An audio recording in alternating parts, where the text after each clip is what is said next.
We have the biggest business leaders in the world here today. They're going to walk away with a lot of checks for a lot of things that you're going to provide. And in the United States, it's probably 2 million jobs that we're talking about this visit.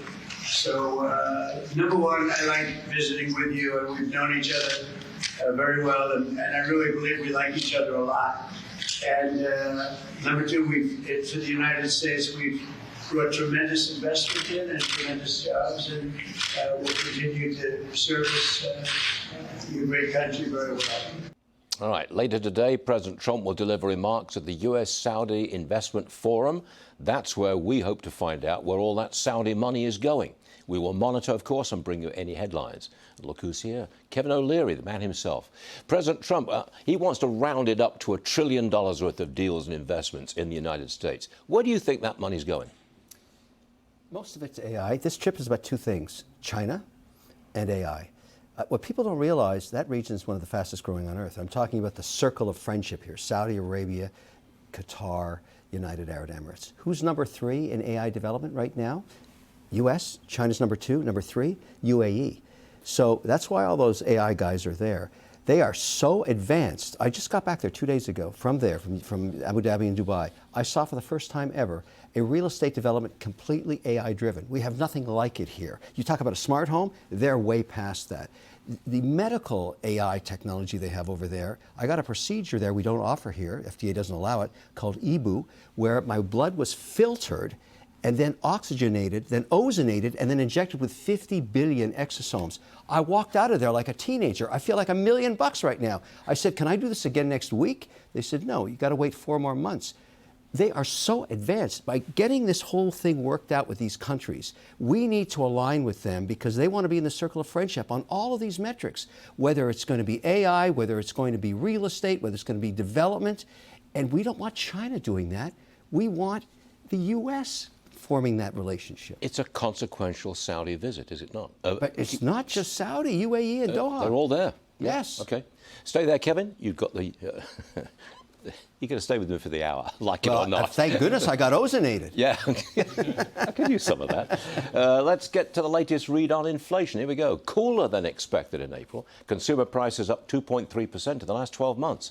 Core inflation, that removes food and energy, up 2.8% in the last 12 months. I want to show you consumer energy prices. They came down nearly 4% compared to the same time last year. That's a sign that Trump's plan to unleash American energy is beginning to work. Tom Hayes joining me to cover the market. Has the inflation news from today kicked us into another rally mode? I think so. I think, look, we've had the mother of all short squeezes. In the beginning of April, there were record forced sellers until Trump put out that tweet on April 9th. He said, now's a good time to buy stock. The market's up 14%. Now you have record forced buyers. And I'll tell you what, with these inflation numbers, I think too late Powell is going to be a real thing. Inflation is lower than it was in September when they cut 50 basis points emergency cut. They're 150 basis points too restrictive right now. So I think you're going to see those odds come back a little bit for June, even though they went out to September as of the last few weeks. And I think there's huge opportunity here. Then you take earnings were double what was expected this quarter in spite of all the uncertainty. Guidance has held strong. So we're very constructive on this market. Every new trade deal creates more forced buyers that sold $1.1 trillion of equities at the exact low in early April. Did you know that you picked up my habit of emphasizing points? I do that all the time. I copy the best. You're both drummers.